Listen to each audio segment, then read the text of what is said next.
শবে বরাত কি আসলেই খুব গুরুত্বপূর্ণ একটি রাত?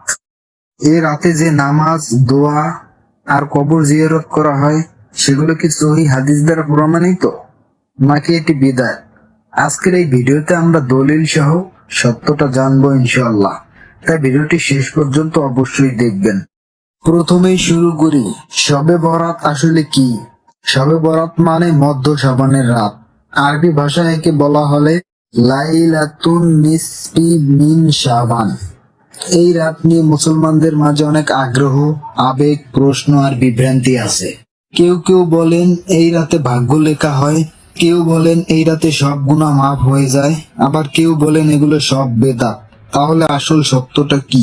কিছু সহিহ হাদিস থেকে আমরা জানতে পারি, রাসূল সাল্লাল্লাহু আলাইহি ওয়াসাল্লাম বলেছেন, শাবানের মধ্যরাতে আল্লাহ তাআলা তার সৃষ্টির প্রতি বিশেষ দৃষ্টি দেন এবং অনেক মানুষকে ক্ষমা করে দেন। এটা একদম অস্বীকার করার কোনো সুযোগই নেই যে এই রাতটি একটি ফজিলতপূর্ণ রাত। কিন্তু এখানে একটি বড় বিষয় আছে।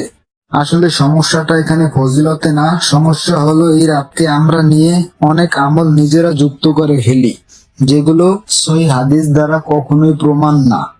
যেমন এই রাতের নামাজকে আমরা নির্দিষ্ট রাকাতে নিয়ে যাই, নির্দিষ্ট সূরা পড়লে নিশ্চিত মাগফিরাত, আতশবাজি, মিষ্টি আলোকসজ্জা, কবরস্থানে একসাথে দল বেঁধে যাওয়া, এগুলো বেশিরভাগই সহিহ হাদিসের প্রমাণের বাইরে। সোজাসুজি ভাষায় বলতে গেলে এই রাতটা কোনো বিদআত না, যদি এই রাতকে আমরা সহিভাবে আমল করতে পারি।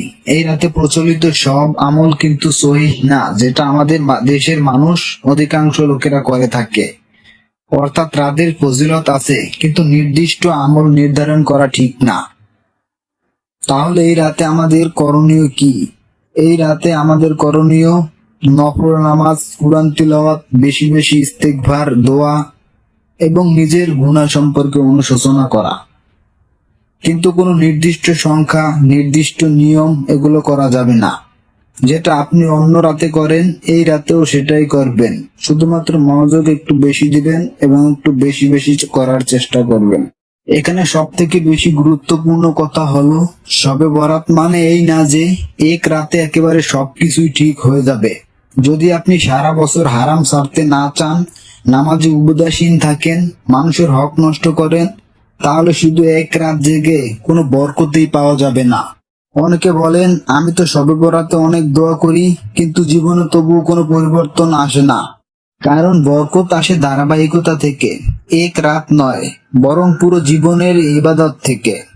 এ সম্পর্কে শেষ কথা বলি, শবে বরাত এটা কোনো ভয় পাওয়ার রাত না, অতিরঞ্জিত হওয়ার রাতও না, আর অলস থাকার রাতও না।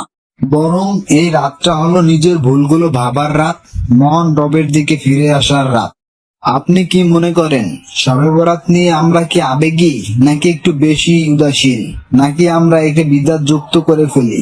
আপনার মূল্যবান মতামতটি অবশ্যই কমেন্টে জানিয়ে যেতে ভুলবেন না।